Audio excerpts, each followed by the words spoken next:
The alarms screamed through the mining colony just after dawn, their harsh wail cutting through the thin atmosphere of the settlement on Garrison 7, a remote human outpost on the edge of explored space where 3,000 colonists had built their lives over the past decade. Marcus Kane dropped his welding torch and looked up at the red emergency lights flashing across the engineering bay where he had been working since early morning, his hands still covered in grease from repairing the water filtration system that kept the colony alive. All personnel to emergency shelters, the automated voice announced over the speakers, cold and mechanical in its urgency. This is not a drill. I repeat, this is not a drill. Marcus ran toward the residential sector where his crew quarters were located, his boots pounding against the metal walkways that connected the colony's modular buildings. But he never made it that far because the sky above him suddenly filled with shadow. The alien ship was massive beyond anything he had ever seen, easily 5 kilometers long and shaped like a blade, its dark hull blocking out the morning sun as it descended toward the colony with impossible grace for something so enormous. Weapons. Fire erupted from defense turrets around the colony perimeter, bright streaks of plasma racing upward toward the descending vessel. But they might as well have been throwing rocks at a mountain because the shots simply vanished against energy shields that rippled with absorbed impact. Marcus ducked into a maintenance corridor as the first alien troops materialized on the ground around him. Tall figures in dark armor that seemed to absorb light rather than reflect it. And he pressed himself against the wall while his heart hammered in his chest. The Krull had arrived. Though Marcus didn't know that name yet or understand what it meant for humanity across the colony, Lisa Bradford was strapping herself into the pilot seat of her cargo hauler when the attack began, her fingers flying across the controls as she attempted an emergency launch that would take her away from the danger. Below, she had been a transport pilot for 6 years, running supplies between the outer colonies and the inner systems, and her instincts screamed at her to get off the ground and into open space where she could maneuver. The engines roared to life and the ship lifted 10 meters before something invisible grabbed it and pulled it back down with such force that Lisa's head cracked against the console, stars exploding across her vision as the cargo hauler slammed back onto the landing pad. Through the viewport, she watched as more alien soldiers moved through the colony with ruthless efficiency, herding colonists into groups at gunpoint with weapons that crackled with blue energy. Lisa tried the engines again, but the controls were dead, every system locked down by something she couldn't see or understand. And she realized with growing horror that running was no longer an option in the colony's medical center. Daniel Perry was trying to organize an evacuation of his patients when the doors exploded inward and Krell soldiers stormed through, their weapons raised and ready. Everyone on the floor now, one of them commanded in perfect English, though the voice had a clicking, insectoid quality that made Daniel's skin crawl. Resistance will result in immediate termination. Daniel raised his hand slowly, positioning himself between the soldiers and the 3 patients in beds behind him, his medical training warring with his survival instinct as he calculated the odds of protecting anyone. "These people are injured," he said carefully, keeping his voice steady despite the fear coursing through him. "They need medical attention. They will receive it if they cooperate," the Krell soldier replied, gesturing with its weapon toward the exit. "Move or be moved." Daniel helped his patients to their feet, supporting an elderly woman who had broken her hip in a fall the previous week, and led them out into the chaos where hundreds of colonists were being gathered in the main square. Young Claire Hayes had been working in the vehicle maintenance garage when everything went wrong, her hands deep inside the engine compartment of a mining excavator that needed new coolant lines. Before it could return to service, she heard the alarms and the weapons fire. But the garage was partially underground, and she thought perhaps she could hide until whatever was happening ended.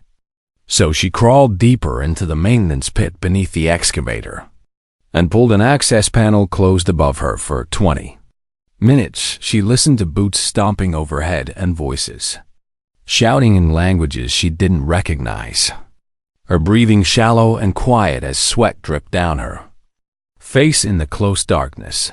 Then someone grabbed her ankle and dragged her out of her hiding spot with such force that she scraped both elbows on the concrete floor. And she found herself staring up at a Krull soldier whose face was hidden behind a dark helmet. Another one.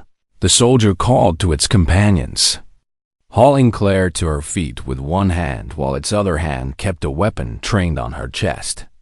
Take her with the others. They marched her to the main square, where Marcus and Lisa and Daniel and hundreds of others stood under guard, their faces showing the same mixture of fear and confusion that Claire felt burning in her own chest. Krull commander stood on a raised platform overlooking the gathered humans, tall and imposing in ornate armor that marked it as someone important. And when it spoke, its voice carried across the square with amplified authority. "I am High Warlord Thrace of the Krull Empire," it announced.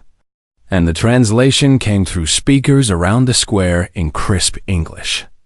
"Your settlement has been claimed as property of the Empire under right of conquest." Marcus looked around at the other colonists, seeing the same helpless rage on their faces that he felt building in his own chest. "You will be transported to our flagship, and from there, to processing centers where your labor will be assigned," Thrace continued, as if describing something as simple as sorting cargo. "Cooperation ensures your survival. Resistance ensures nothing." Lisa caught Daniel's eye across the crowd and saw him mouth the word "survive" to her, a simple command that somehow helped steady her nerves. The Krull began loading colonists onto transport shovels that descended from the massive ship overhead, herding them like livestock into holding compartments that stank of metal and fear. Marcus found himself pressed between 50 other people in a compartment barely large enough for half that number, the air growing thick and hot as the shuttle lifted away from Garrison 7 and headed toward the flagship. Through a small viewport, he watched his home shrink below. The colony that had taken a decade to build, now empty and abandoned. And he wondered if he would ever see it again. The shuttle docked inside the flagship's cargo bay, a space so vast that Marcus couldn't see the far walls. And the Krull guards forced them out onto the deck where thousands of other humans already waited. Marcus realized with growing horror that Garrison 7 had not been the only target, that the Krull had raided multiple human settlements simultaneously. And now all those captives were being gathered in one place. Lisa saw the same realization dawn on the faces around her as they all understood the scale of what had happened. "Move forward," the guards commanded, using electric prods to keep the crowd shuffling toward the interior of the ship, toward whatever fate the Krull had planned for them. Daniel helped the elderly woman from the medical center stay on her feet as they were pushed along, his doctor's mind already cataloging injuries. He saw in the crowd around him Claire walked with her head down, her mechanic's eyes already noting details about the ship's construction, the way the walls were joined, the access panels that dotted the corridors, storing information she didn't yet know she would need. They were taken deep into the ship's lower levels, through corridors that seemed to stretch forever, until finally they reached a massive holding area where guards ordered them to stop. "This is your new home," a Krull overseer announced, its voice dripping with contempt. "You will work when commanded, eat when permitted, and speak only when questioned." The overseer's words echoed through the holding area as it continued. "You are property now, nothing more." Marcus felt something harden inside him at those words, a cold anger that pushed past the fear, and he looked around at the thousands of human faces surrounding him. They were prisoners now, captives of an empire that saw them as nothing but tools to be used and discarded. But Marcus had spent his whole career solving impossible engineering problems. As the guards locked them into the holding area, and left them in the dim emergency lighting. Marcus began to think about solutions around him. Other humans were crying or praying or simply staring at the walls in shock, but Marcus was calculating, measuring.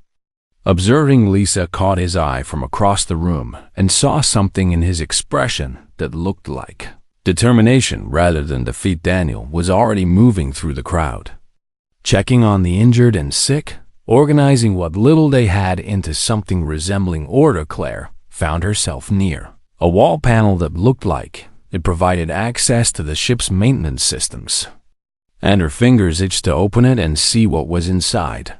The Krell had captured thousands of humans and locked them in the belly of their flagship, treating them like cargo, like things without value or strength. It was a mistake they would come to regret. 3 days passed in the holding area before the Krell began selecting prisoners for work details, and Marcus made sure he was among the first to volunteer when the guards called for anyone with engineering experience. The Krell overseer looked at him with what might have been amusement, though it was hard to read expressions on their alien faces, and gestured for Marcus to step forward along with 20 other humans who had raised their hands. "You will maintain the lower deck systems," the overseer explained, as they were led through corridors deeper into the ship. "The work is beneath Krell standards, but necessary. You will be given tools and access to maintenance areas." Marcus noticed everything as they walked, counting the turns and memorizing the layout, noting where guards were stationed and how often patrols passed through each section. The maintenance areas were cramped spaces, filled with pipes and conduits and power relays, places where the tall Krell soldiers couldn't easily fit. And Marcus realized immediately why they needed human workers for these tasks. He was assigned to a team working on the cooling systems that regulated the ship's massive engines. And within an hour, he recognized the basic principles, even though the technology was alien. "The design is actually pretty straightforward," he whispered to the man working beside him, a former electrician named Ben Torres, who had been captured from a different colony.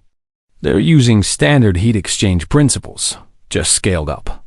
Ben nodded slowly, his eyes lighting up with understanding as he looked at the systems around them.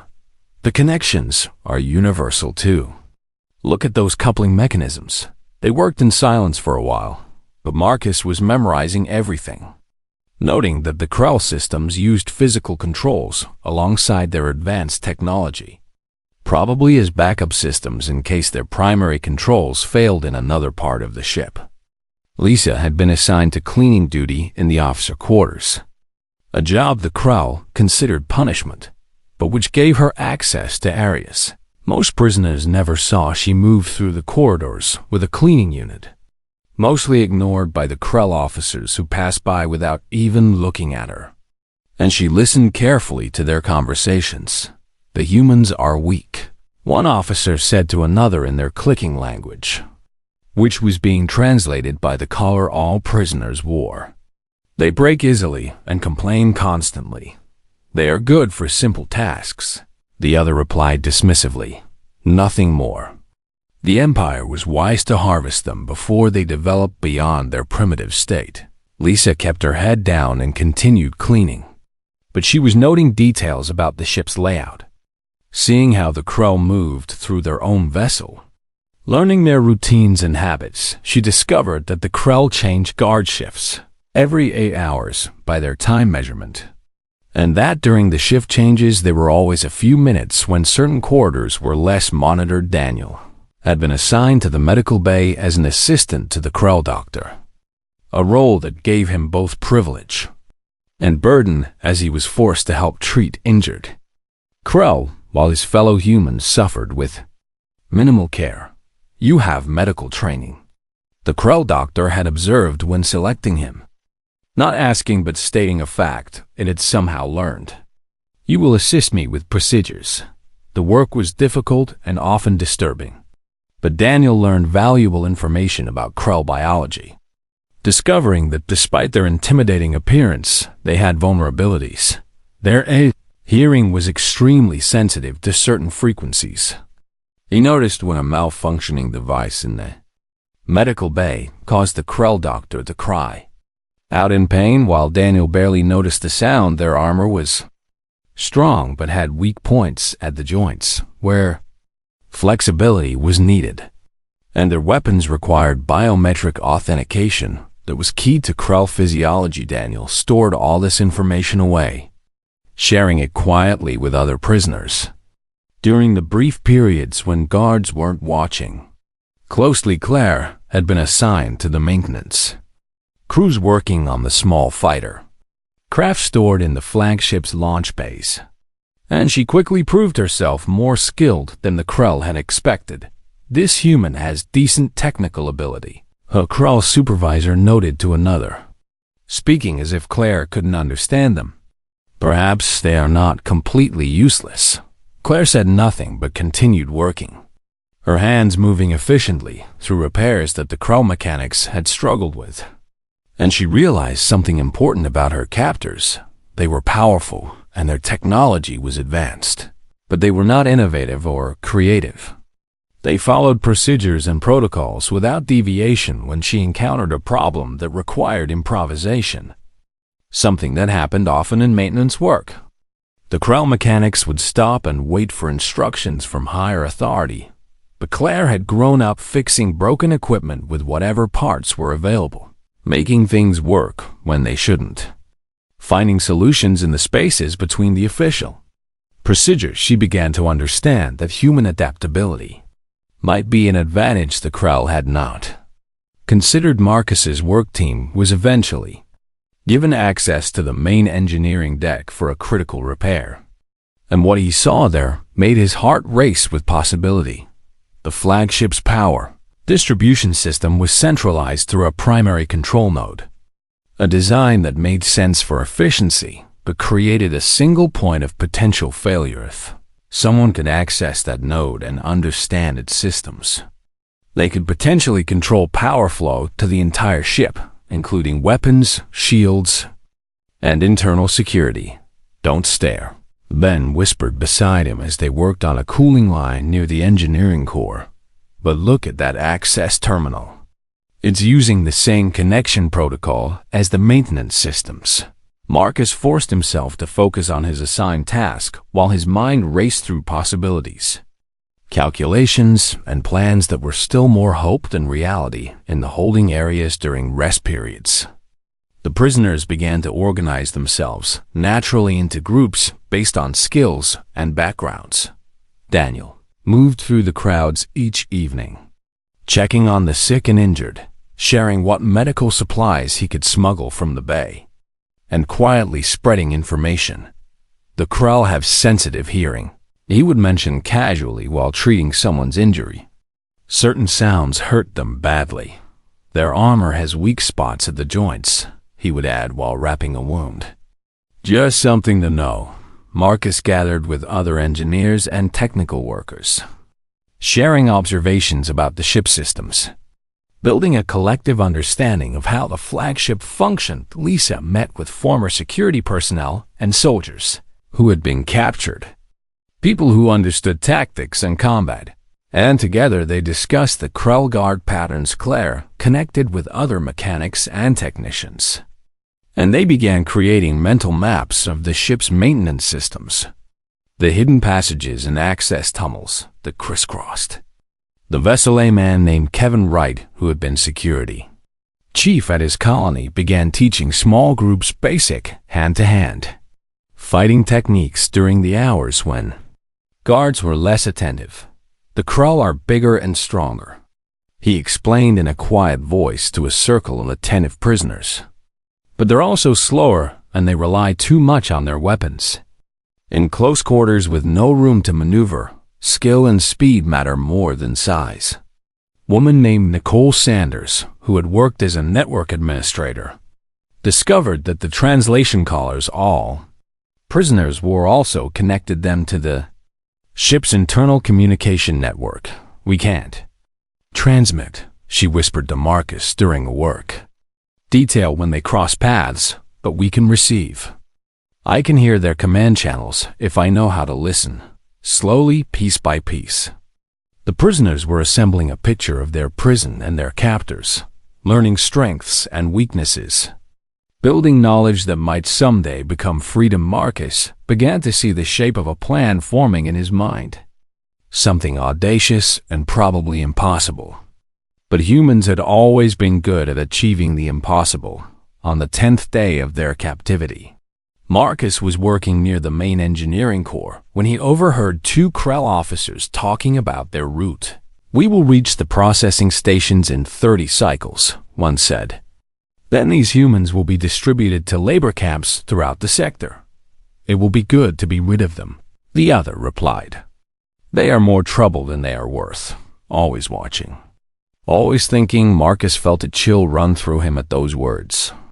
Always thinking, because that was exactly what the humans were doing. Thinking and planning and preparing. He caught Ben's eye across the engineering deck and saw the same determination reflected there. They had 30 cycles, whatever that meant in human time, before they would be separated and sent to camps where organization would be impossible if they were going to act. It had to be before they reached those processing stations. That night in the holding area, Marcus gathered with Daniel, Lisa, Claire, and a dozen others who had emerged as informal leaders among the prisoners. "We need to talk," Marcus said quietly, and the others leaned in close to hear. "About taking this ship." The words hung in the air between them. Dangerous and desperate and necessary. Daniel looked around at the faces of their fellow prisoners. Thousands of humans crammed into holding areas, worked like slaves, treated like property. And he nodded slowly. "Tell us your plan," he said. Marcus took a deep breath and began to explain, his voice low but steady, describing what he had learned about the ship's systems and what he thought might be possible. The plan was spreading through the prisoner population like fire through dry grass. Whispered conversations during work details, and quiet meetings in the holding areas when the guards weren't paying close attention. Marcus had divided the operation into 3 primary objectives that would need to be achieved simultaneously for any chance of success. Taking control of main engineering to cut power to Krell weapons and security systems, seizing the armory to arm the prisoners, and capturing the bridge to prevent the ship's self-destruction. "It sounds impossible," Lisa admitted during one of their planning sessions, her voice barely audible over the ambient noise of the holding area. "We're talking about 3,000 humans against 400 trained Krell soldiers. 400 soldiers spread across a ship 5 kilometers long," Kevin countered, his security experience showing in how he analyzed the tactical situation. "They can't be everywhere at once. And their overconfidence is our advantage." Claire had been mapping the maintenance, tunnels and access ways that ran throughout the ship, creating a mental blueprint that she shared with selected teams. "We can move through the ship without using the main corridors," she explained. "The Krell are too big to fit in most of the service passages."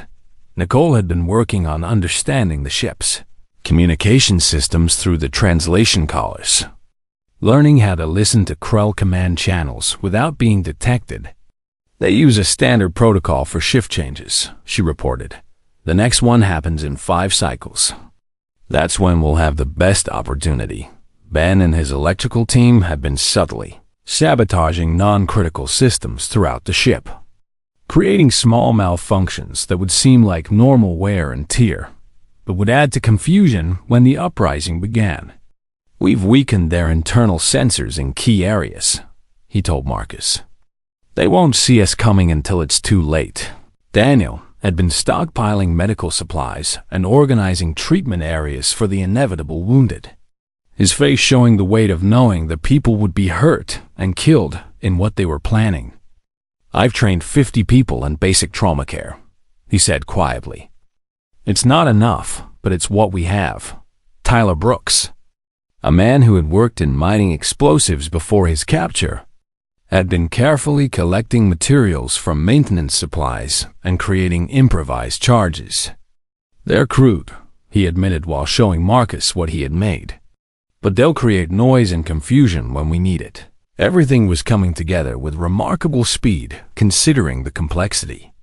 And Marcus found himself both amazed and terrified by how committed the prisoners had become to this desperate plan. Then, on the 17th day of their captivity, something happened that changed everything and accelerated their timeline beyond what anyone had anticipated. A young woman named Amy Chun, who had been captured from a research station, was assigned to cleaning detail in the officers' quarters, and she made the mistake of accidentally breaking a decorative item that belonged to I Warlord Thrace himself.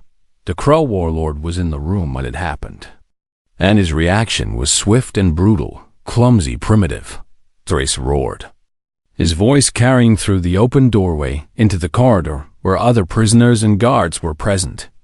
You are worth less than the dust on my boots. Amy tried to apologize, falling to her knees and stammering out words of regret. But Thrace pulled his sidearm and aimed it at her head. Please, Amy begged, tears streaming down her face. I didn't mean to. Please. Lisa was in that corridor and saw what happened next. Saw Thrace pull the trigger without hesitation or mercy, executing Amy for the crime of breaking a decorative object. Amy's body fell to the floor, and Thrace stepped over it like it was trash, calling for guards to remove the mess. Let this be a lesson, he announced to the prisoners who had witnessed the execution. Your lives have value only as long as you are useful. Disappoint me again and share her fate.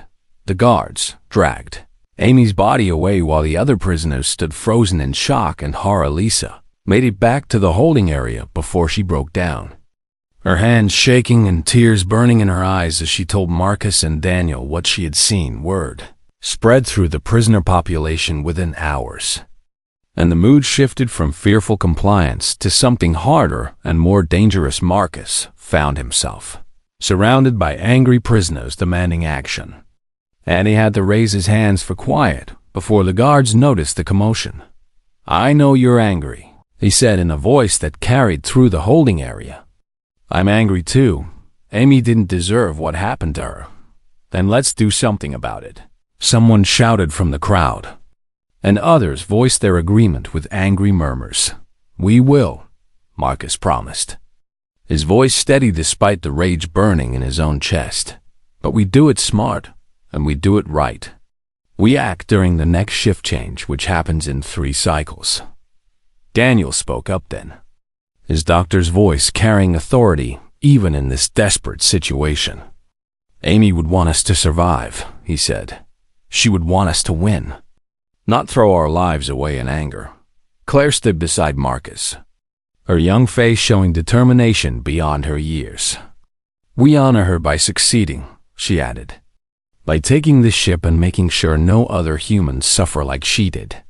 The crowd quieted slightly, the raw anger transforming into focused purpose. Kevin gathered his combat teams and began final preparations, teaching last-minute techniques and organizing groups for specific objectives. Tyler finished assembling his improvised explosives, working with grim determination to create the diversions that would be needed. Nicole used her limited access to the ship's communication systems to map guard positions and shift schedules with obsessive detail. Ben and his team made final adjustments to their sabotage, preparing to cut power at precisely the right moment. Marcus went over the engineering plans again and again, knowing that any mistake in the sequence would result in failure and death for everyone. Lisa organized the armory assault team, people who had military or security experience mixed with determined civilians who simply refused to be victims any longer. Claire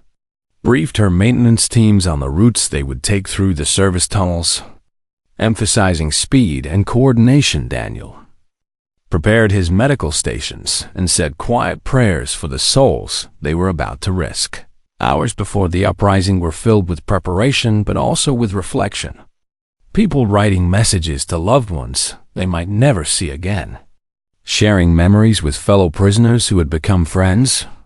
Finding courage in each other, Marcus sat alone for a few minutes before the operation began, thinking about Amy and about all the other humans who had suffered under Krull cruelty.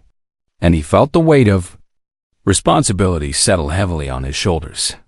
Had proposed this plan, and now 3,000 people were betting their lives on his engineering calculations and tactical assumptions. If he was wrong, they would all die, but if he was right, they might achieve something no one would believe possible. Daniel found Marcus in that quiet moment and sat beside him without speaking for a while. Having doubts, Marcus finally asked, and Daniel considered the question carefully before answering, about whether we can win. No, Daniel said slowly, about whether I can do what needs to be done. Yes, you'll find the strength, Marcus told him. We all will. Because the alternative is unacceptable. Amy was just 19, Daniel said quietly. She had her whole life ahead of her. Then we make sure her death means something, Marcus replied. We take this ship and we use it to rescue other prisoners. We show the Krull that humans are not property to be used and discarded. Lisa joined them, her face set in determined lines that hid the fear Marcus knew she must be feeling. The teams are ready, she reported. Everyone knows their roles. Claire arrived moments later with Ben and Kevin and Nicole, the core group that had planned and prepared for this moment. This is it, Marcus said, looking at each of them in turn. In 1 hour we either take control of this ship or we die trying. I'd rather die fighting than live as a slave, Kevin said flatly. And the others nodded their agreement. We're not going to die, Claire said with the confidence of youth. We're going to win. Tyler appeared with his bag of improvised explosives, his weathered face showing grim determination. Amy deserved better than this universe gave her, he said quietly. Let's make them pay for what they did. They clasped hands in a circle. This unlikely group of resistance leaders, who had been ordinary people just weeks before Marcus, felt the strength of their unity, the shared purpose that bound them together. And he knew that whatever happened in the next few hours would change everything. The final cycle passed with agonizing slowness as teams moved into position throughout the ship, using work assignments and maintenance duties to place themselves where they needed to be. Nicole monitored the Krull communication channels, waiting for the signal that the shift change was beginning. Ben and his team stood ready at the critical power junctions, their hands on controls that would plunge whole sections of the ship into darkness. Tyler positioned his explosive charges at strategic locations, timed to detonate in sequence for maximum confusion. Kevin's combat teams hid in maintenance tunnels near guard stations, armed with improvised weapons and desperate courage. Claire's technical teams prepared to seal bulkheads and trap Krull forces in contained sections. Daniel's medical teams waited in secured areas, ready to treat the wounded they knew would be coming. The lights throughout the flagship died instantly as Ben's team cut the main power, plunging corridors into emergency darkness, lit only by dim, red backup systems that cast everything in blood-colored shadows. Alarms began wailing immediately, but Tyler's first explosive charge detonated in a storage area 3 decks away, and the sound of the blast overwhelmed the alarm systems, creating confusion about what was actually happening. Marcus and his engineering team moved fast, their hands familiar with the systems they had been maintaining for weeks, and they began locking down engineering from internal access while bringing auxiliary power online under their own control. Sealed the bulkheads, Marcus commanded, and his team rushed to comply. Massive doors sliding shut and cutting off engineering from the rest of the ship. A Krull guard, who had been stationed in engineering, reacted slowly, reaching for his weapon.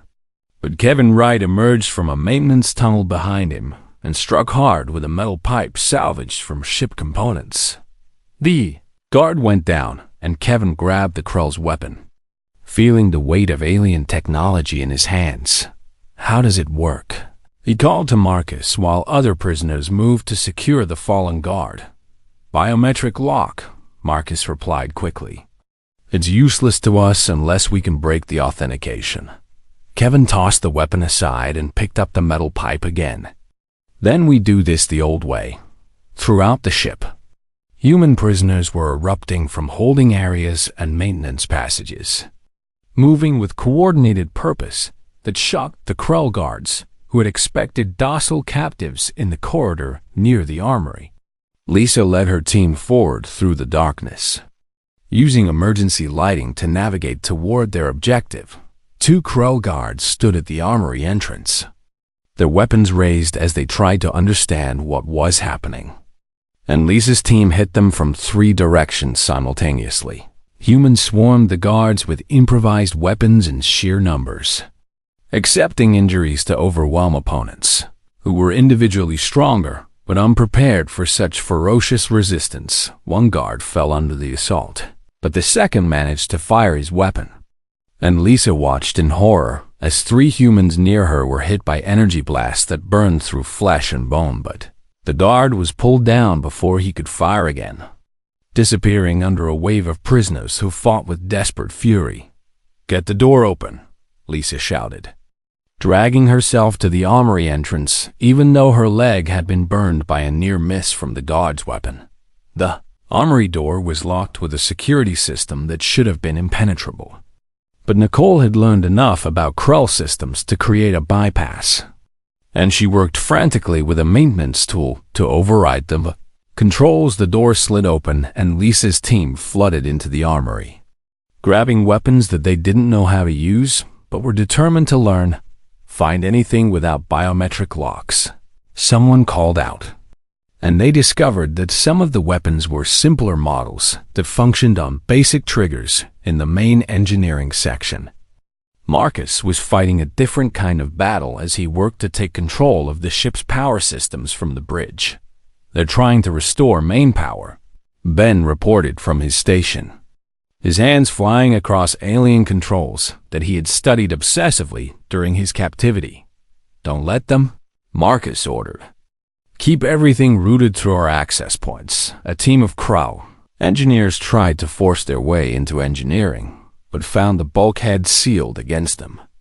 And when they attempted to override the locks, Tyler's second explosive charge detonated near their position, sending them fleeing in confusion. Claire and her maintenance teams were moving through the service tunnels, sealing bulkheads throughout the ship to trap Krell forces in specific sections. And her knowledge of the ship's layout was proving invaluable. "Seal Section 7. She commanded through their communication system. "That'll trap the Krell command team away from the bridge." Her teams worked with efficient speed, their familiarity with maintenance systems allowing them to manipulate the ship's infrastructure in ways the Krell couldn't counter quickly enough on Deck 4. Kevin's combat teams were engaged in brutal close quarters fighting with Krell guards who had been roused from their quarters by the alarms. The humans used the narrow corridors to their advantage, forcing the larger Krell to fight in spaces where their size became a liability rather than an asset. Kevin demonstrated the techniques he had taught, moving inside a Krell guard's reach before the alien could bring his weapon to bear. Striking at the weak points in the armor that Daniel had identified, the guard fell and Kevin grabbed another metal pipe from a nearby storage locker, tossing it to a fellow human who needed a weapon. "Remember your training," Kevin shouted to his teams. "Fast and close. Don't let them shoot." The fighting was savage and desperate, humans accepting injuries to close with their captors, using speed and coordination to overcome individual disadvantages in strength. Daniel's medical teams were already overwhelmed with wounded, and he moved between patients with bloody hands, making impossible choices about who could be saved and who was beyond help.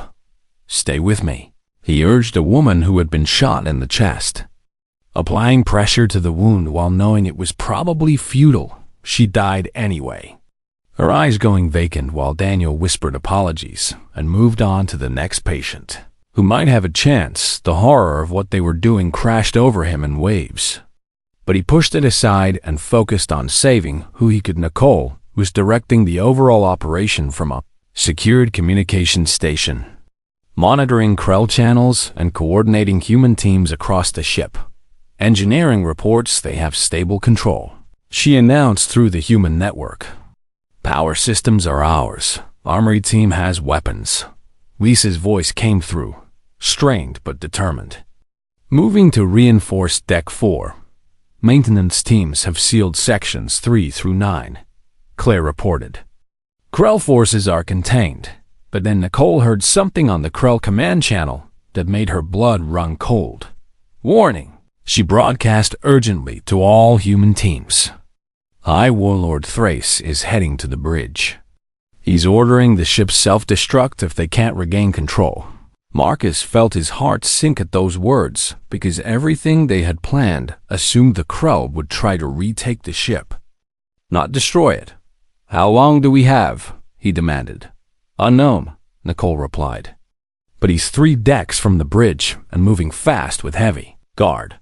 Marcus made a split-second decision that he knew was probably suicide. All teams continue primary objectives.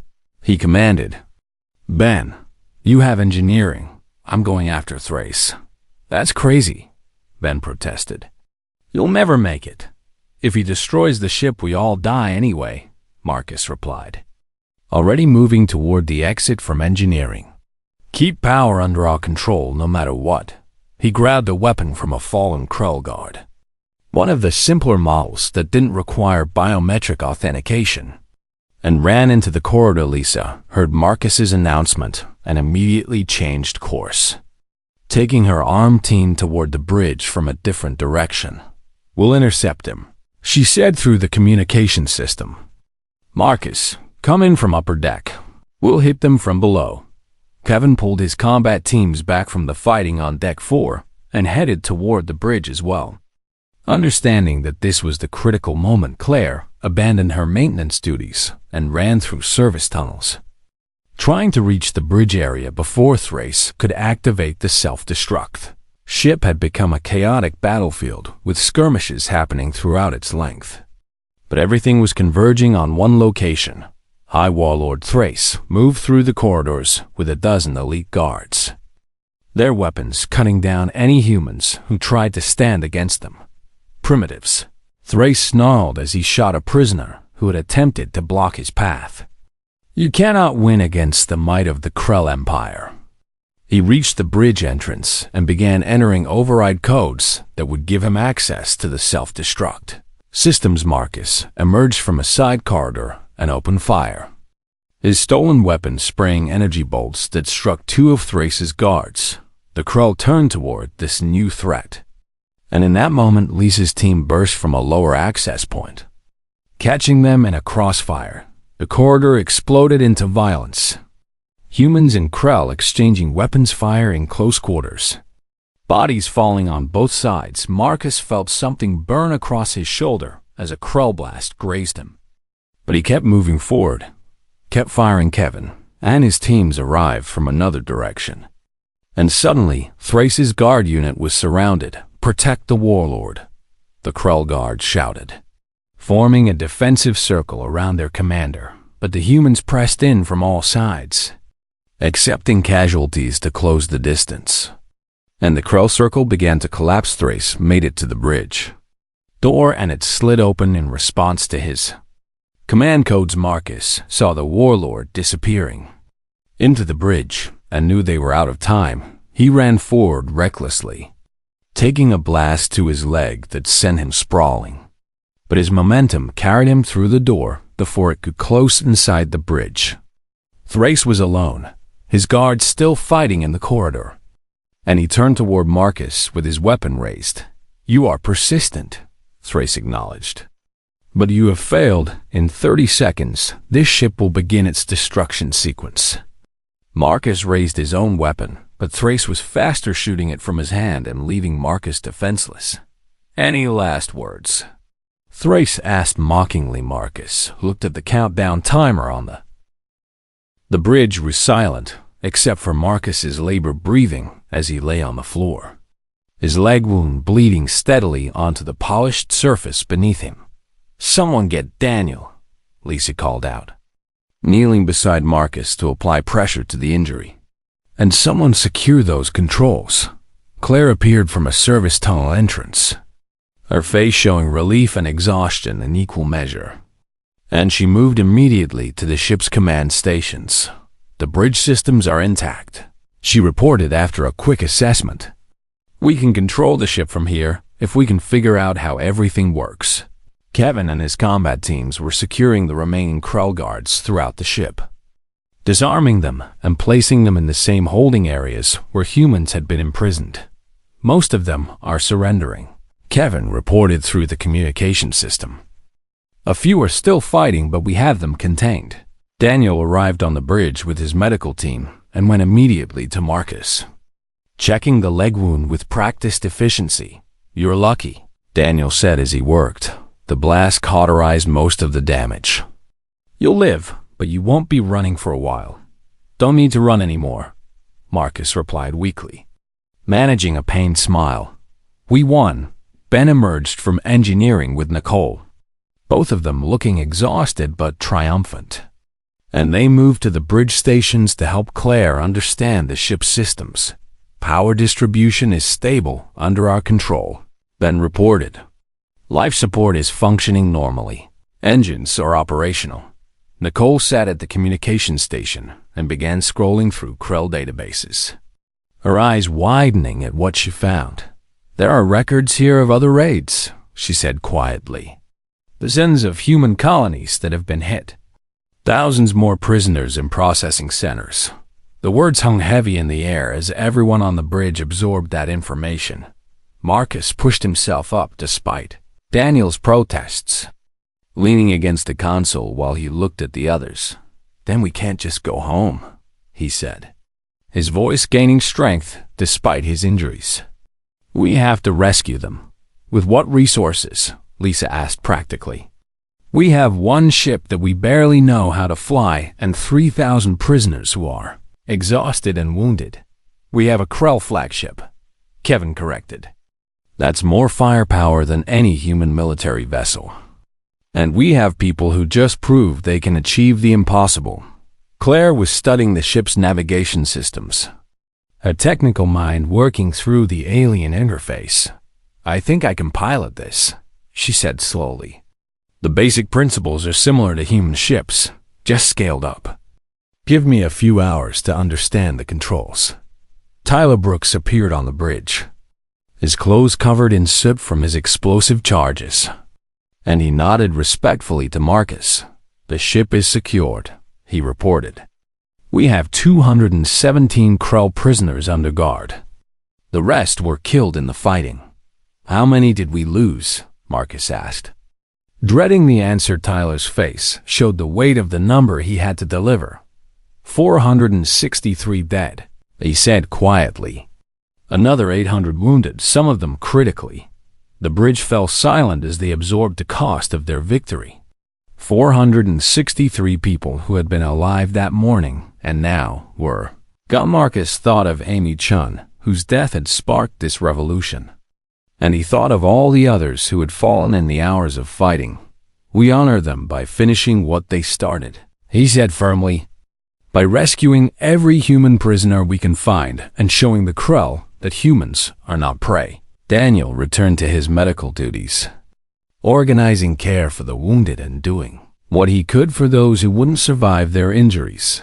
The ship's medical bay was overflowing with patients, and he had to make agonizing decisions about which lives could be saved with their limited resources in the holding areas that had been prisons just hours before. Humans were celebrating their freedom while also mourning their losses. Parents held children who had lived through horrors no child should experience. Couples reunited after being separated during the chaos. And strangers embraced as brothers and sisters forged in the fire of shared struggle over the next several hours.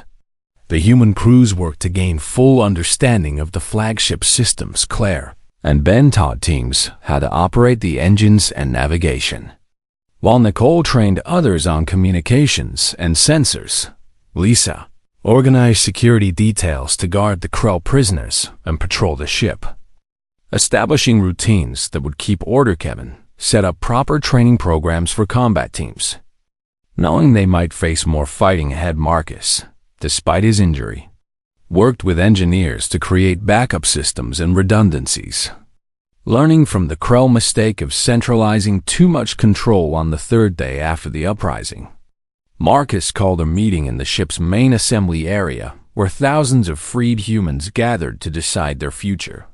He stood on a raised platform with the other leaders beside him, his legs still bandaged but supporting his weight. "We've taken this ship," Marcus began, his voice carrying through the space. "We've won our freedom through courage and sacrifice, but our work is not finished." He gestured to Nicole, who displayed information from the Krell databases on large screens throughout the assembly area. "There are at least 15,000 more human prisoners in Krell processing centers." Marcus continued. "People from our colonies, our families, our species, and they need our help." Murmurs ran through the crowd, some agreeing immediately while others looked uncertain. "I won't lie to you," Marcus said honestly.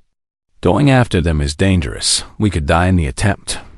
Anyone who wants to return home will be taken to the nearest human colony with no judgment. But I'm not going home," he continued, his voice growing stronger. "Not while our people are still suffering. Not while the Krell think they can harvest humans without consequence." Lisa stepped forward to stand beside Marcus. "I'm staying too," she announced. "This ship is now called Liberation, and that's exactly what we're going to use it for." Daniel joined them, then Claire. Then Kevin and Ben and Nicole and Tyler and the other leaders stood together. Showing their commitment in the crowd, people began standing as well. First a few dozen, then hundreds, then thousands by the end. Less than 200 people had chosen to return home immediately, and Marcus arranged for them to be taken to the nearest colony in a captured Krell shuttle. The rest, over 2,500 humans, committed to the mission of rescuing their fellow prisoners over the following weeks. Liberation became something the Krell had never imagined. A human warship crewed by former prisoners who knew every corner of the vessel. They struck at a Krell processing center and freed 8,000 humans, overwhelming the guards with tactics learned from their own captivity. They raided a transport convoy and liberated another 3,000 prisoners, using the Flagship's superior firepower to disable enemy ships without destroying them. Each rescued human was given a choice: return home or join the Liberation's crew. And most chose to stay, to fight, to free others as they had been freed. Marcus remained in command, his natural leadership and engineering genius making him the obvious choice. Though he never asked for the role, Lisa became his first officer. Her piloting skills and tactical thinking invaluable in the raids they conducted. Daniel served as chief medical officer, treating injuries and also maintaining the moral conscience of their mission, reminding them always to show mercy even to enemies. Claire headed the engineering department, teaching new crew members the systems and constantly improving their capabilities. Kevin commanded the security and combat teams, training freed prisoners to defend themselves and others. Nicole managed communications and intelligence, tracking Krell movements and finding new targets. Ben and Tyler led specialized teams for boarding actions and ship modifications. Liberation became a legend in human space and a nightmare for the Krell Empire. A ship that appeared from nowhere, struck with devastating precision, and vanished with freed prisoners before reinforcements could arrive 6 months after the original uprising. The Liberation had rescued over 40,000 humans from Krell captivity. Marcus stood on the bridge looking at the stars beyond the viewport, thinking about how far they had come from that terrible day when the Krell had raided Garrison 7. Lisa joined him, standing quietly beside the man who had led them all from slavery to freedom. "We got another message from the Krell Empire," she said, a slight smile on her face. They're demanding we return their flagship. What did you tell them? Marcus asked. I told them to come and take it. Lisa replied. Marcus laughed, the sound surprising him with its genuine warmth, despite everything they had endured. The old Krell commander once said humans were primitives who couldn't win against the Empire. He mused. I wonder if he understands now how wrong he was. They captured thousands of humans thinking we were weak, Lisa said. But they didn't understand what humans become when you threaten everything we love. Claire called from the navigation station, her voice excited with youth and possibility. We've identified another processing center, she reported. 5,000 prisoners, minimal guard force. Marcus exchanged looks with Lisa, and they both nodded. Set a course, Marcus commanded, settling into the captain's chair that had once belonged to High Warlord Thrace. Let's bring them home. The Liberation turned in space, its massive engines igniting as it jumped to hyperspace behind them. Freed humans lived in colonies scattered across dozens of worlds.